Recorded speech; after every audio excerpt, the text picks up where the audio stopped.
good day, as in good morning, good afternoon, good evening to all our viewers and listeners, and welcome to the archival conversations brought to you by Trans and Intersex History Africa. My name is Victor Mukasa, and I welcome you all, our viewers, to this special episode that we have for you today.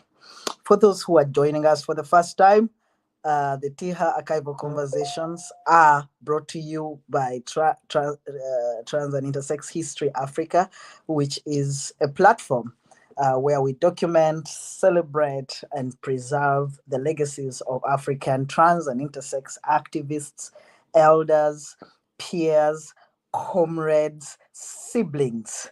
This is where we put it, and it is because many times we have these voices muted. This is a safe space for us to collect what belongs to the African trans movement, trans and intersex movement.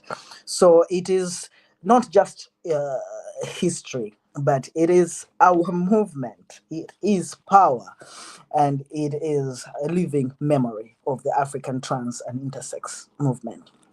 Now, today, as you tune in, please be ready to listen to yet another very important piece of our history, a contribution from one of us by the names of Po Kimani. If the studio could bring Po Kimani and all of us out there, please welcome Po Kimani to the studio. So, Po has done tremendous work, a lot of work on the continent for our movement and in our movement. And therefore, their bio is a long one. I will try to capture the key points of this bio. And as we have this conversation, I am very sure we will break down on all the other elements in the bio. So I hope I do justice to this summary, Po Kimani. So Po Kimani uses pronouns they, them. Po Kimani is an intersex, non-binary, neurodivergent Black feminist, healer, and abolitionist whose life's work embodies radical care as resistance. A pioneer in African LGBTQIA+ and sex worker movements, Po co-founded key organizations like Jinsiangu, Galck, known as the Gay and Lesbian Coalition of Kenya, Minority Women in Action, the Defenders Coalition, and very, very relevant to even our conversation today is the Trans Empowerment Initiative in Kenya. They were Kenya's first openly queer sex work activist and helped organize the iconic queer tent in 2007 at the World Social Forum. If some of you remember the Q spot. I can't wait to talk in depth about this. And that was at the World Social Forum. Po is a cancer survivor. He's a farmer, death doula, and philanthropic scholar. Po's work spans healing justice, climate resilience, and disability justice, always grounded in the belief that no one is disposable. Now, help me to welcome Po again to the studio. Po, you're very, very welcome to the TIHA Archival Conversations, finally, and we are all ears, and we would like to honor you in this space as you share your journey. Welcome to the show. Thank you very much, Victor. Yeah, and say hi to the viewers and listeners as well.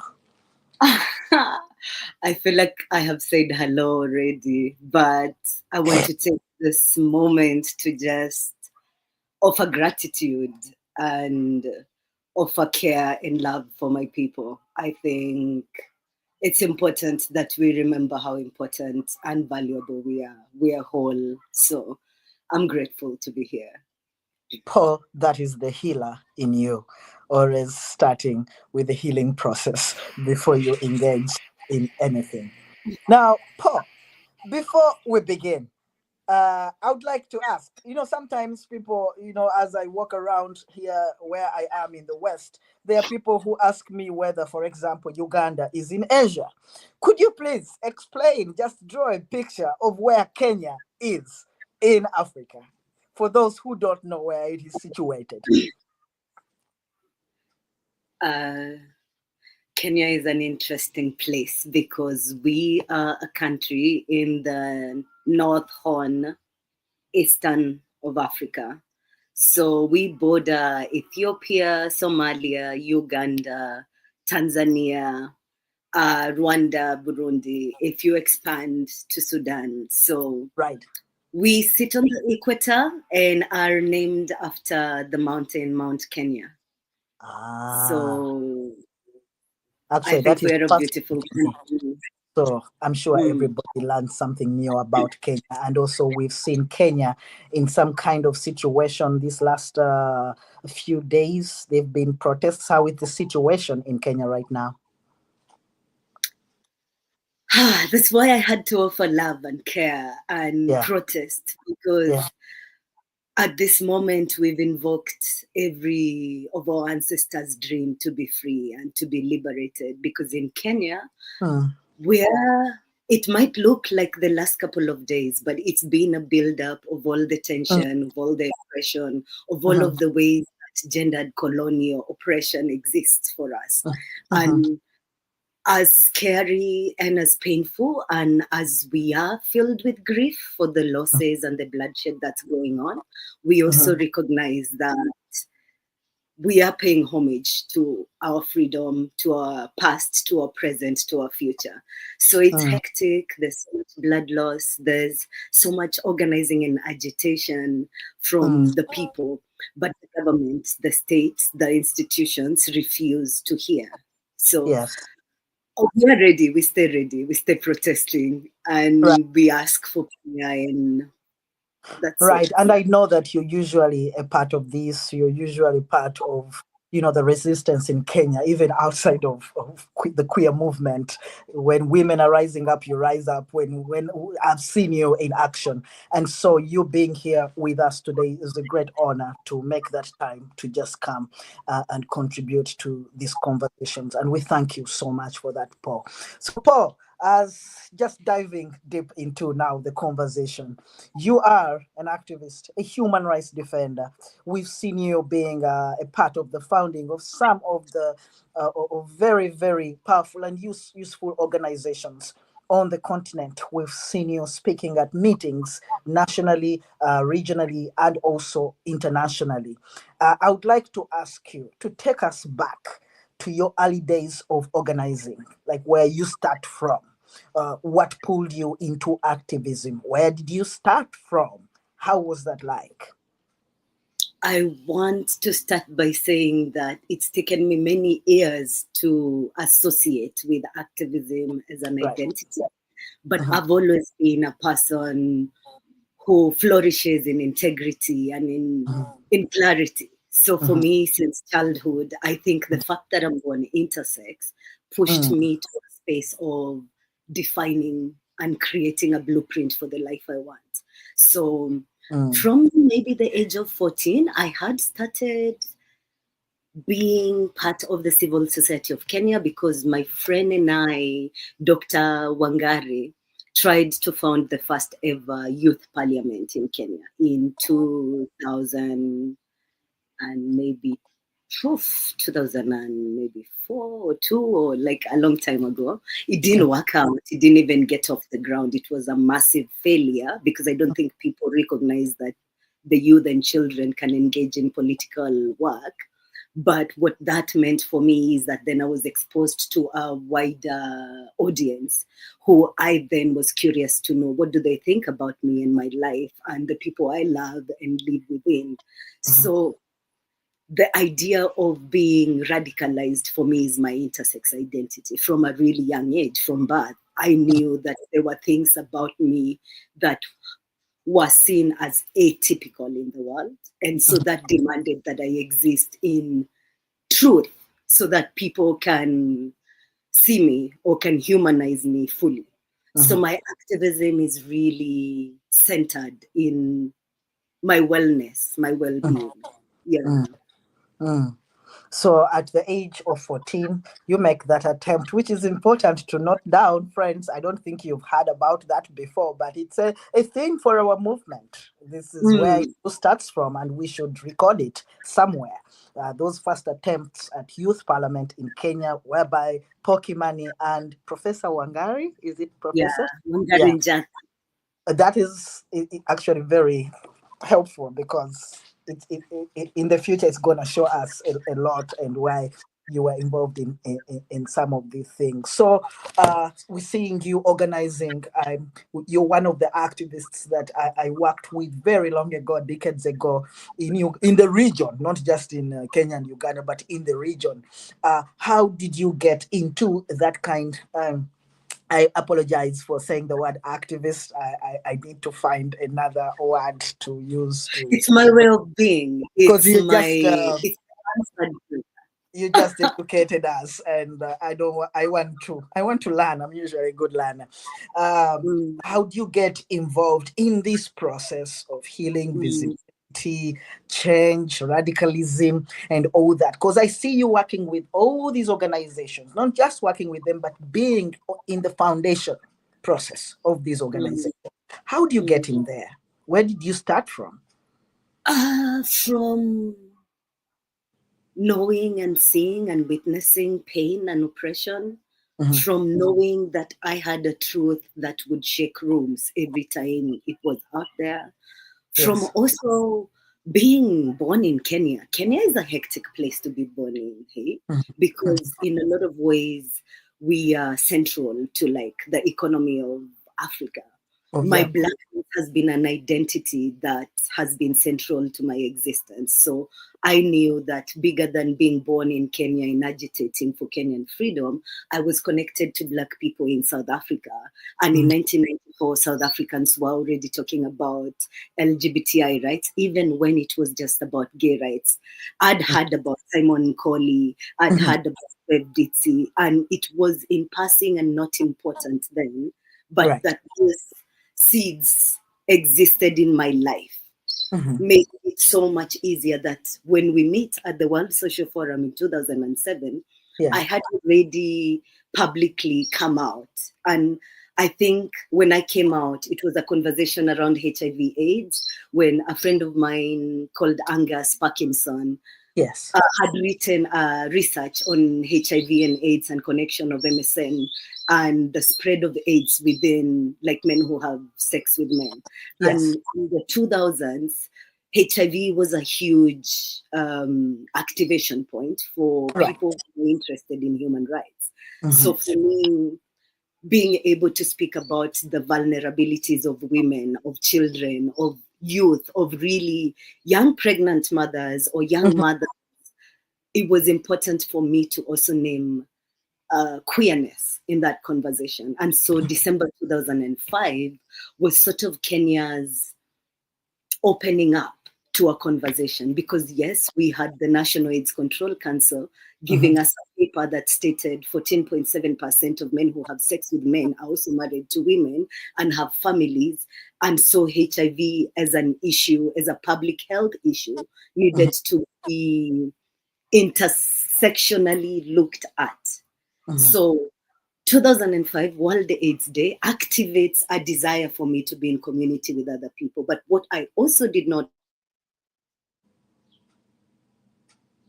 find, can you hear me? Studio, do we get Paul? Yes, we hear you now. We see you also.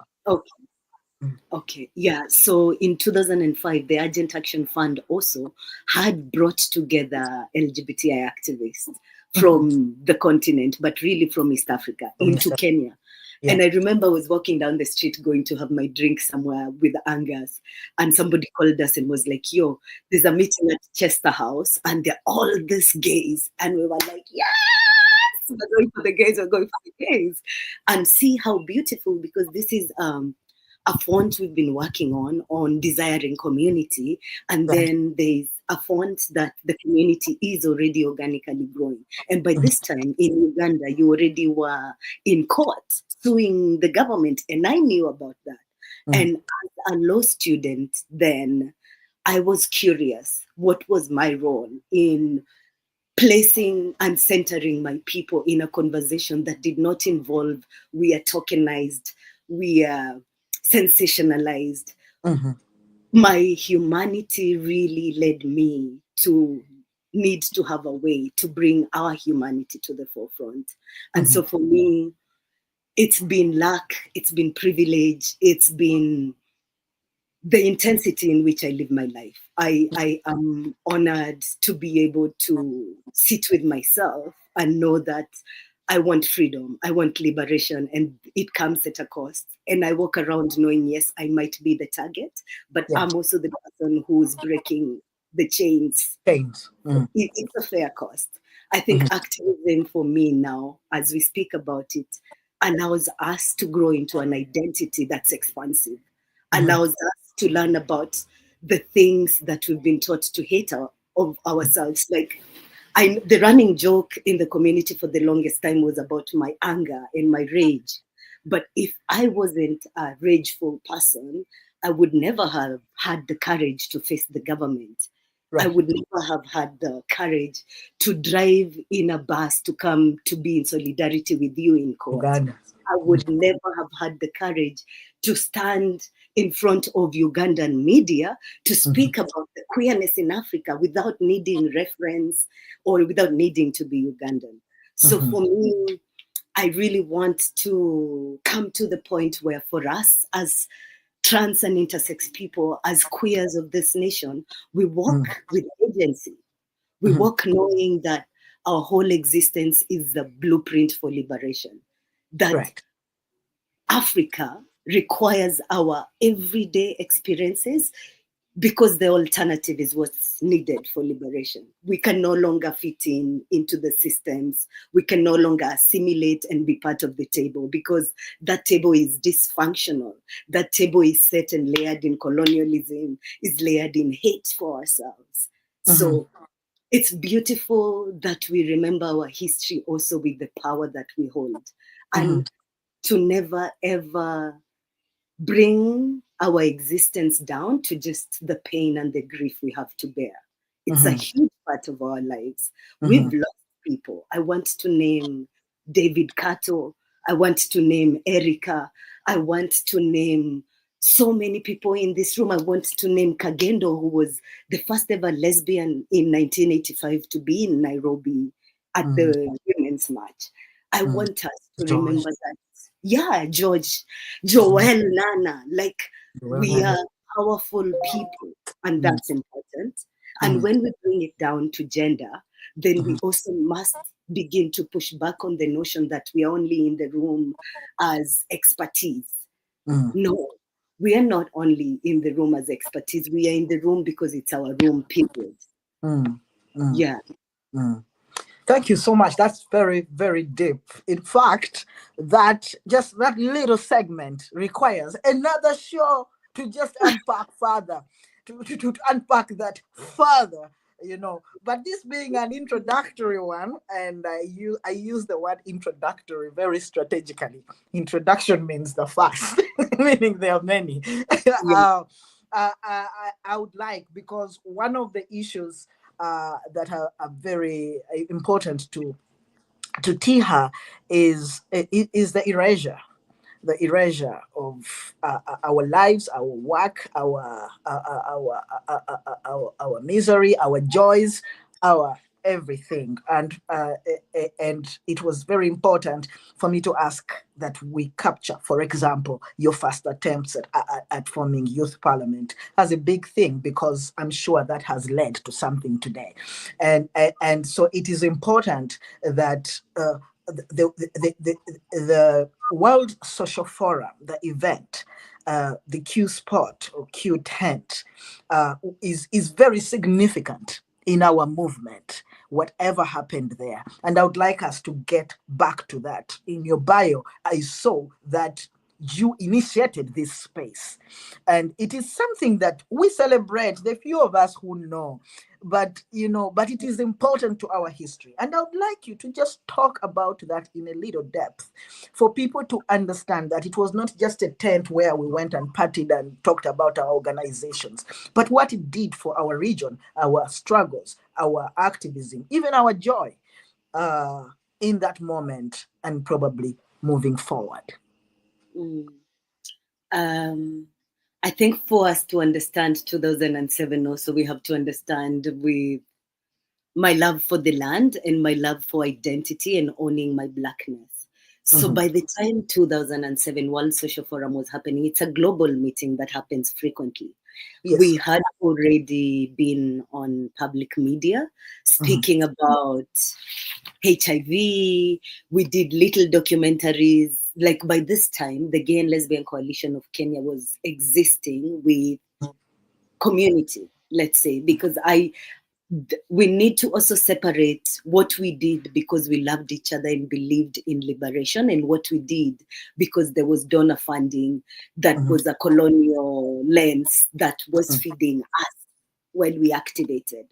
Right. So as 2007 was happening, organizations had registered, had become part of the networks, had connected. We'd had an East African regional meeting, and we knew the gays. You would not say that you don't know another LGBTI person in the region. But what also was happening is that now the representation that was required in those rooms was also packaged in a way, you need to be respectable. You cannot be dirty. You cannot be looking addicted. You cannot be, all the things we were. All the things we were.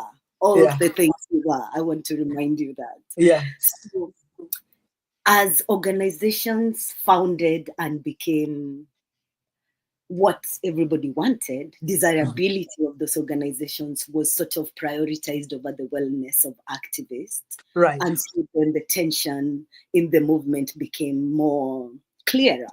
So the World Social Forum was like a combination of really privilege coming together. So many queer people were going to be in Nairobi for the World Social Forum for different things. Yes. And in this space, we had already gotten donor funding that would pull together local activists to just come witness what it would look like to be in global space, but to also agitate for their own visions.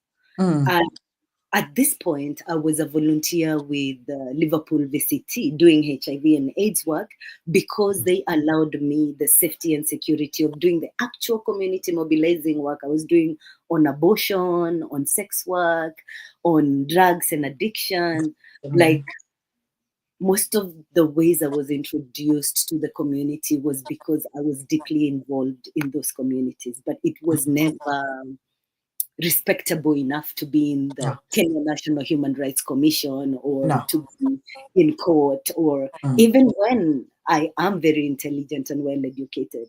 So the World Social Forum, I think for me, merged to allow all these resources within the region and outside of the region to come together.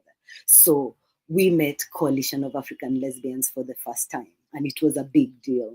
We met 300 queers, self-identifying queers. I remember it was just a question of who are you that was important then. It's not where you belong to, how much money you have, or there was some solidarity in just being in that space. We also are targeting our government because they cannot claim to host human rights meetings and to give commitment to protect people, but then exclude homosexuals, or exclude sex workers, or exclude drug addicts, So for us, the World Social Forum then became this sort of showcase of the possibilities of being African and being Black and African and being Black and African and living globally. So for us, the getting together, the idea was just to have a space where people could come.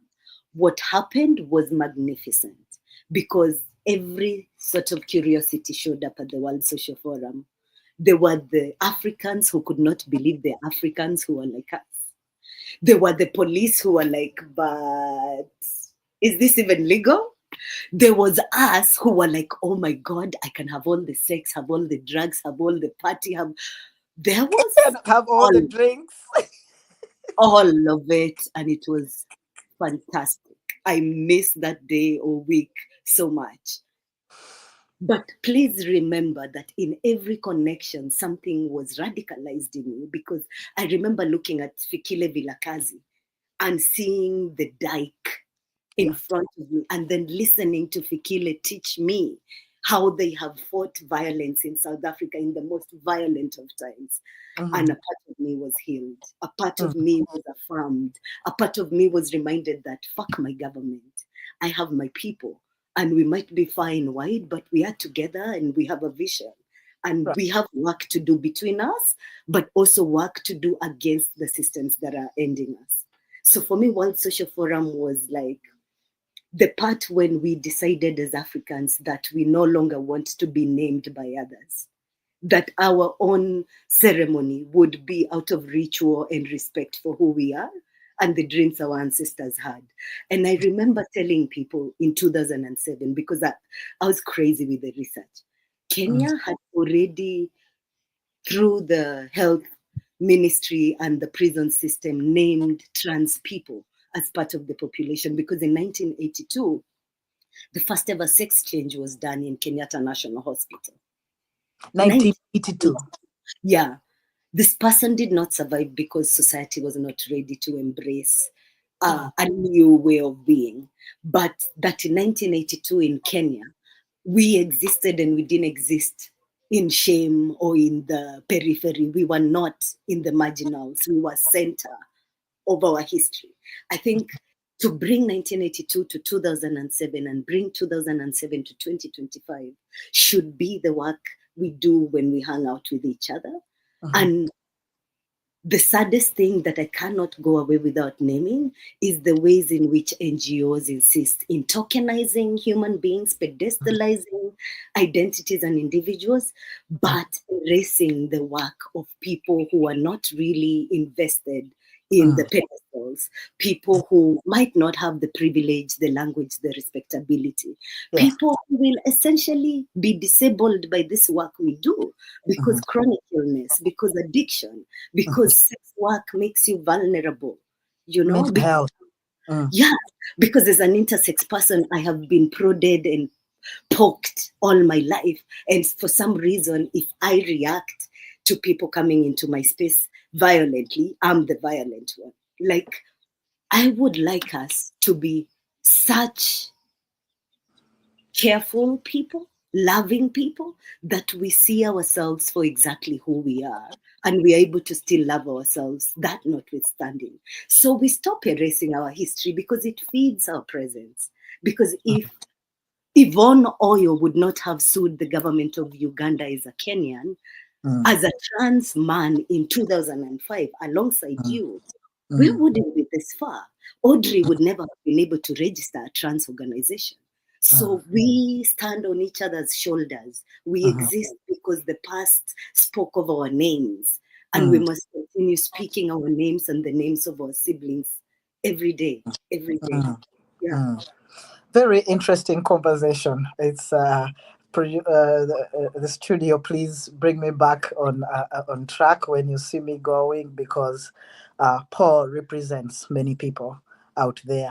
Paul, in a way, speaks for so many, and the issues Paul is addressing are issues that are not easy, have not been easy for many. And Paul, you are very brave, because I know the consequences of truth, of telling the truth in our movement.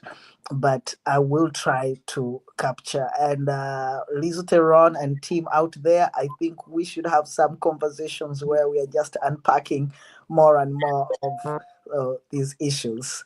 I just wanted to get back to capturing some of these issues. And how have your Paul, how have your intersexed? First of all, what does neurodivergent mean? We learn every day. Testing, Paul, are you there? Yes. Yeah. Neurodivergent, what does that mean? And intersex, neuroagent, and divergent and non-binary identities, how have they shaped your approach to liberation work? Mm. Yeah. So to But simply put, educate us first. sorry? Educate us first. Okay, I am neurodivergent to mean that my brain does not process things typically. Like I have worked around my brain being beautifully expansive and layered and complex. Mm. Yeah. So I've also, because of that, I am autistic or have had affirmed and self-diagnosis of ADHD, depression. Mm. So, in the ways I've existed in my life, I grew up being named or labeled sick, mentally sick. But please remember, I'm born intersex, so my body does not produce chemicals and hormones and chromosomes as every other body around me. There must be no typicalness in my Maybe existence. when people listen to you talking, they might be proud of being mentally sick. I, Listen, I think our brains are only responding to the world we live in. Yeah. And I question people who don't lose it in Mm. this time, Mhm. because we are at the crossroad of life and death, and we are dying more than we are living.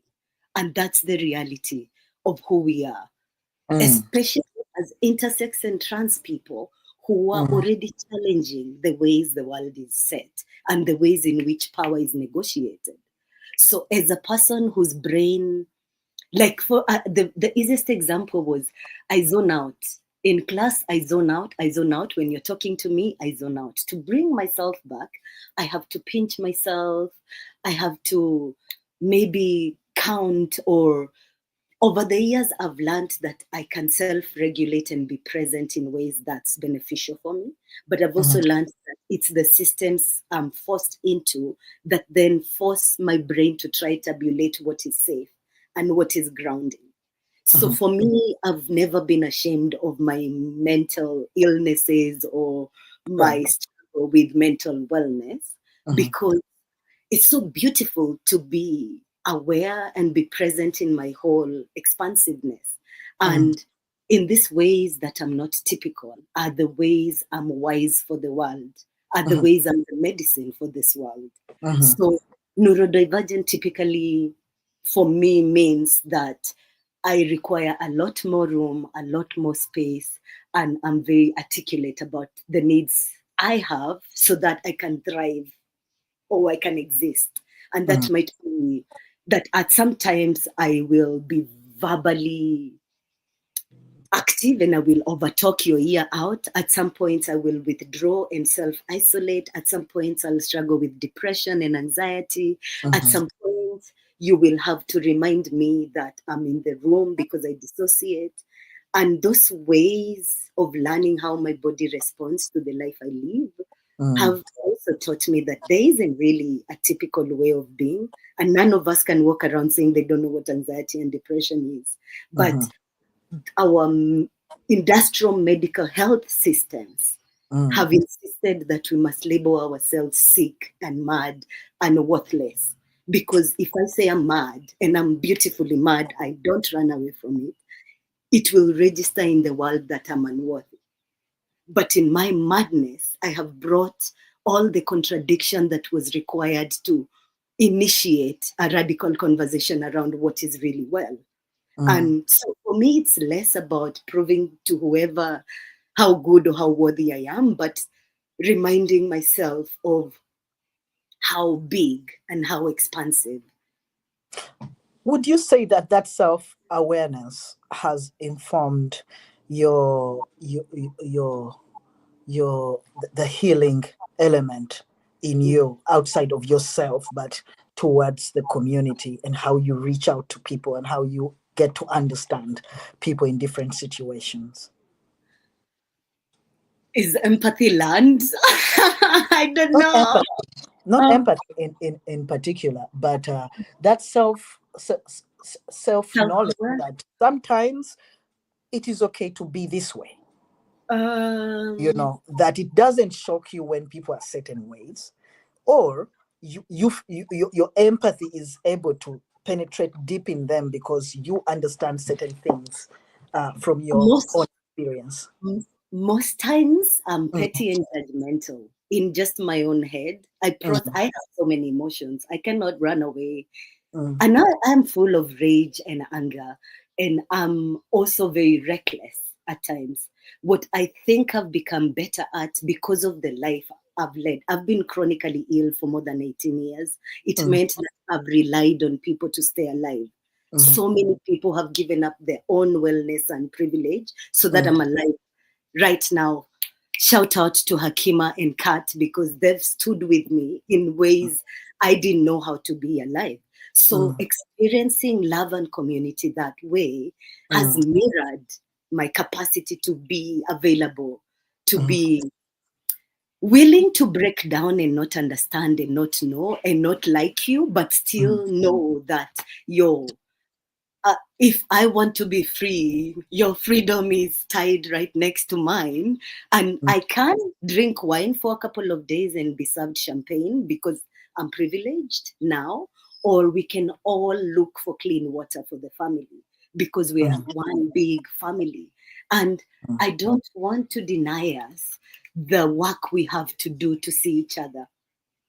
It is mm, not easy to love myself. It has not been easy to mm, name the ways in which I see myself and perceive myself in a world that already indoctrinates me to hate myself. It's mm, not been easy. What mm, has been very helpful is that I have constantly asked for what I need. And mm, I've constantly been privileged enough to have been born intersex to know that things are not black and white and mm, that I've mm, existed within a space of possibilities. So, mm, like, I name all these NGOs I've founded. I hate NGOs. The NGOization of the movement is the thing that's making us so competitive and so cruel with each other. But mm, it's one vehicle in which we have believed in freedom. I no mm, longer do, but I will constantly reference the work NGOs have done to sort of expand the space for liberation. But mm, that is not our answer. That is not the freedom, the liberation, because we also know that corruption and favoritism mm, and gatekeeping exist within these systems. So mm, if we want to be free, we have to find a way that does not exclude or assimilate some of us, that it mm, has to take all of us. Yeah. mm.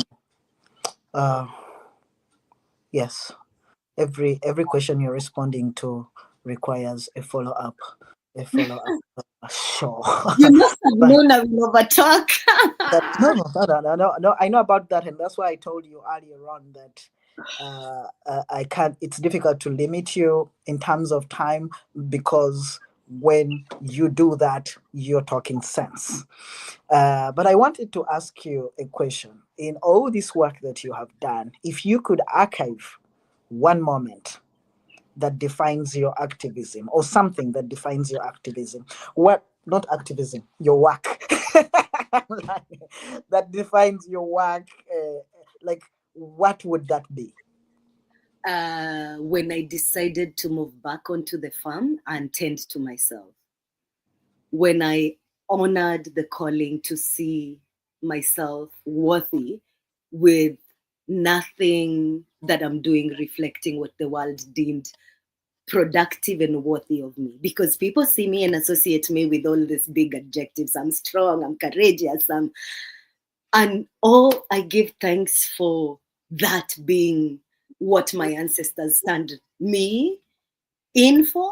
But essentially, looking to be well rested, well nourished, chasing my donkeys and cows, being happy and being back to the land, because that's where they took us. They took our identity away when they took us away from our most natural state. And when I gave up being needed, being pedestalized, being tokenized, being invited into rooms, being granted resources, being called onto a table to be asked if my opinion is worthy enough. When I gave up that, I gave in to myself and I've broken. Those years have broken me. I want to tell you, they've gotten me to a point where I can tell you exactly what part of my body hurts, where my nervous system breaks, in which ways I want to be held, what is possible, and what I have to give time to figure out if it can ever be possible. And I want everybody to experience this kind of presence with yourself, because I think we will be more free when we love ourselves, when we see ourselves, when we are available to feed ourselves, to take a shit, to go smoke, to run around after animals, to just be and to feel worthy and enough. Just like, I don't know the rush, because the rush has not saved us. But I've seen what slowness and intentionality and naming what I need and require to be functional and healthy is. And I say this as someone who has always been highly suicidal, highly depressed, highly anxious, but exclusively functional. People never read my sickness. It doesn't show on, even when I was deeply in on chemo, I founded the National Coalition of Human Rights Defenders with a drip on my veins, because I was indoctrinated to the fact that I'm only worthy for the productivity I bring into the room. And I've suffered. I've people pleased. I've been raped. I've been arrested. I've been detained. We've been beaten together, Victor. We've gone through shit, and I'll bear those scars. And I think that's why I need the land now. It heals me. But nobody else needs to self-sacrifice if it's not. Nobody actually needs to self-sacrifice. Nobody, period. We need to find a way that community heals each other. We need to find a way that our resources hold each other. And that's possible, because I've seen people move from never eating in a day to living off $5,000 just because they became NGOEDs. I've seen what money can do, and I want it for all of us. But it's more our relational skills. It's more our integrity. It's more our need to be perfect when there's no thing like perfect as human beings. There's just conflict, repair, rapture, love, care. And if we can get to the point that care between us is as essential as oxygen we breathe, trust you me, I don't think we need another World Social Forum or another NGO. We will be free, because we are free. We just need to reflect that in our everyday life. Yeah.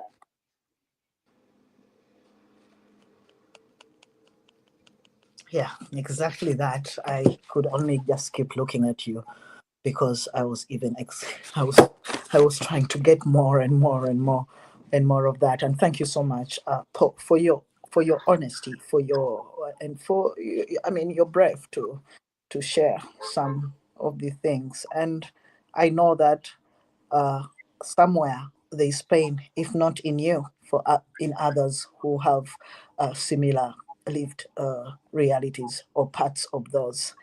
Uh, Care, and it shows why care is very, very important. And I see that you are in the process of achieving that for yourself. And I'm wondering, has are you working in any way to are there any initiatives by you for others to get into that system and realize it's time for us to heal? You extending that very thinking to others, or it is still something that you are working on for yourself? Uh, I the way I would say is the most important thing for me is community. So no matter where I am, I ground and center And myself in the community. So like in the village, I've yeah, had to learn what it is to live in rural Kenya. I've faced a lot of physical violence. I've had to embody a soft way of existing so that I stay alive. Survival has looked different in the village, but it also meant that people from my own community teach me what they know about the land, about children, about our indigenous ways that can respond to the pain and harm that's being caused right now. So there's been the thing I was talking about, relational skills, to show up fully as myself, no matter where I'm at, but to also remember that my safety and wellness is prime. So when I show up fully with integrity, I also show up being careful and cautious what might happen to me. And I've not always been the best at navigating the violence that comes with who I am and the ways I exist. But it's gotten easier to learn that even with people who are socialized and indoctrinated to the homophobia and transphobia and misogyny and patriarchy, there's a way that teaching, being, existing, and challenging their own perspective brings a lot more of us to the liberation. And that's why I'm saying I want to say I hate all of them and I will never want to work with anybody. And that won't help me. That won't help me at all. Sorry, excuse me. That's fine. Yeah, that won't help me at all. But the learning how to be within rural communities that don't necessarily use the language I use, LGBTI, human rights, but to use the language of land and returning to the land and what's important in reclaiming your indigenous identity vis-a-vis what is taught and forced into you, whether through religion, through armed policing, through civil war. Like there's so much that instills fear in us that holds us back and that makes us violent. So for me, it's been really revisiting the place when I named another human being unworthy. It's been going back to the space where I was taught to look at somebody and be willing to dispose them because they're not perfect in the tick boxes I do. That has looked like I'm always on the streets with sex workers, no matter what's happening. Like during the protest, I will be very clear that my resources will prioritize sex workers, trans and intersex people, refugees, and housed communities. I speak it loudly so that nobody feels that this is discrimination, or because a lot of people also still get offended that trans and intersex people have found a way to resource themselves. A lot of people are offended that our survival no longer depends on their money. So we also need to be very aggressive at pulling the resources back to ourselves and naming those resources as ours and unshakably so. I've found it very convenient when working with the youth and younger people and children because they've given me a language of intimacy that my generation didn't teach me, that my mother didn't teach me.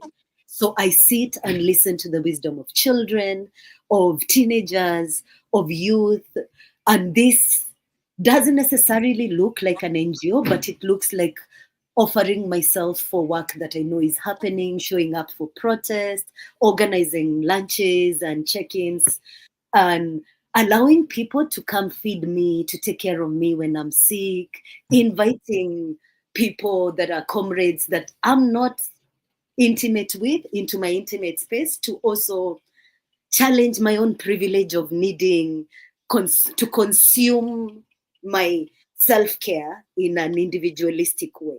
So for me, I'm remaining open to what community can look like. It hurts. It hurts because most times people will conflict and we are not very good with resolving conflict. But it saved me because I always come out feeling human and worthy, no matter how the relationship ends. Right. Paul, this is a very important conversation, very needed. But I wanted to ask you, in the past, I saw that you were present on social media and talking or speaking, sometimes sharing with others. Do you still have spaces where you occasionally hold conversations or hold community? And if you do, what are those spaces for those who feel that from what you have shared that such spaces might be beneficial to them? Spaces. I'm in my village with my donkeys. That's where you need to come find me. But Ooh, people are going to yeah, they're welcome. before they get the air ticket. Before they get the air ticket, because they can't walk, and your donkey can't keep. And I want to speak about the donkey after that.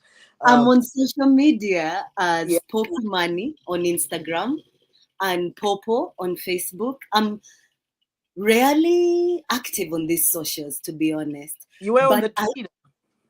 no, I think I can be found, but I'm not active. Okay. The best Not way active. for me, actually, which takes time but is reliable, is WhatsApp. Somebody can text me or leave me a voice note or email me. Yeah, I will get to it. I'm very slow, and it says you immediately receive a message that says I'm so slow to come and respond, but I Yeah. will respond at a certain point. Uh-huh. Currently, I am holding a lot of my own unfolding. So much Yeah. of what I used to know as safe and convenient is falling apart because it must fall apart for new to exist.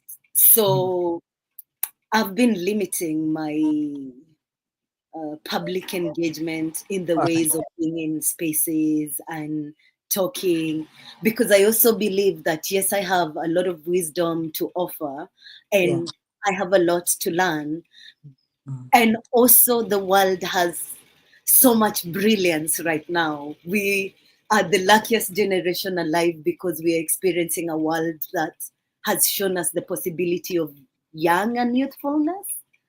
So I cannot promise that I am holding any spaces Okay.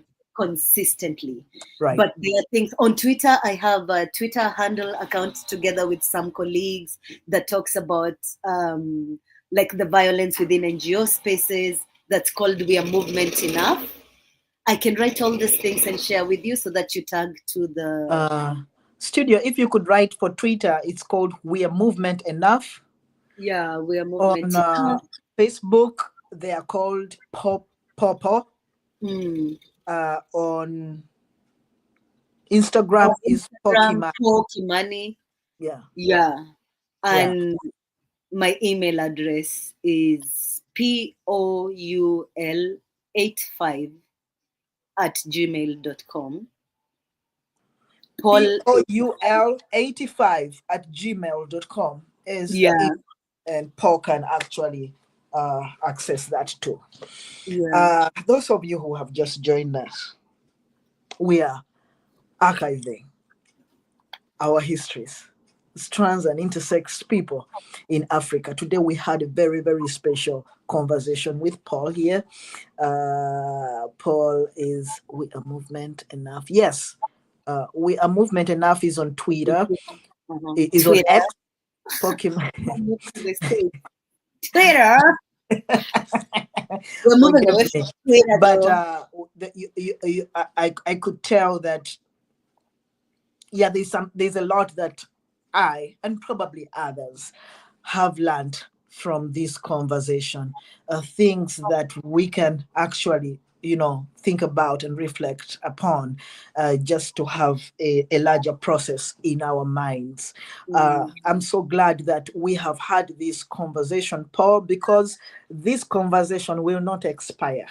It will not expire. It is a conversation you don't want to be put up there, but it's a conversation that has a lot of wisdom in it and a lot of things that we need to ponder on, even for this movement. So it is our archival collection, but it is also part of what we need to hear as the so-called human rights defenders, experts of human rights, organizationists, and as those things.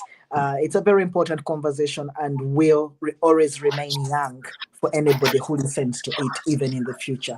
So, Paul, I would like to thank you so much, but I would like you to leave a message for a group of your choice. For me, I think to our movement, trans and intersex, that would be great. But if it's not your choice in terms of angle, to a group of your choice before you leave. Okay. Or Um, groups of your choice. this is my favorite part because I want to end this with, if anybody wants to join me in the next minute, I want us to honor ourselves, to honor our grief, to honor our existence. Studio, please, could you have Paul alone on the screen as they take us through this next segment? Thank you very much. Oh, it's so special. So this is my only message to everybody I love, to everybody I want to see free, and it is all of us. That resilience is inherent. All of us are resilient. For being human, it's how our bodies, it's how the earth, it's how our communities reclaim, restore, resist oppressive and difficult survival systems. So every time you breathe, just any breath you're able to take, when it's hard to breathe, when it's easy to breathe, when you can breathe or you know how to breathe, all that, just remember that that is a prayer you make for you to stay alive. And you're staying alive, and that's all you need to do. And for the days that's so difficult to do, to see yourself and to want to stay alive, I want you to remember that so many of our ancestors are by your side. They're with you. And we can name them, we can touch them, we can smell them, we share the air.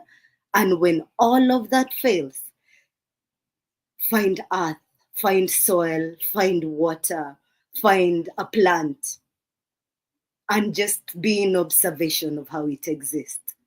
And the rest of it will happen. The making all the money, the being famous, the living a life of joy, that will happen when you can hold all of the things that exist in you, when you can grieve the loss we are going through because it's every day and it's painful, when we can name that grief as the denial we hold in our bodies, as the anger we hold in our bodies, as the bargaining we do with ourselves on our word and the word of the people we love, the acceptance and the meaning of our life is when we can be fully, when it hurts and when it's whole. I love you so much. I've always loved you. I don't know you, but knowing that I exist in a world where so many trans and intersex people are alive and are themselves, even when the cost is our lives, is medicine. Thank you so much. Do not stop being so beautiful and whole. Always, always. Mwah. Paul, thank you very much. Thank you. Thank you. And for all of you that are listening now in the future, if you feel moved by this conversation today and the words you heard today, please pass it on. Pass it on to somebody. And, you know, the conversations are rarely like this, but I think this was a timely moment for this kind of conversation. And thank you for following us at Trans and Intersex History Africa. Stay connected. We'll bring you more brilliance from our elders, from our comrades, and from all the people who have contributed to our life. Today, I think it is important to realize that I think one thing that I learned from Paul's bio and what Paul has shared today is that nobody no one is disposable, and care is a very important thing to us. And also, let us revisit what we care about. Let us revisit that and think very critically about us as persons, but also the communities in which we live. Paul, we appreciate you. Thank you so much for touching not only the people on the team here, but the world and all those who will come across this message. Like I said, I named this an introductory, even if I had named it an interview with Paul, but it's just an introduction. And we hope that at some point, at your convenience, we will have you here and elsewhere where you find where you can be safe to share more about your work and your work of love and care.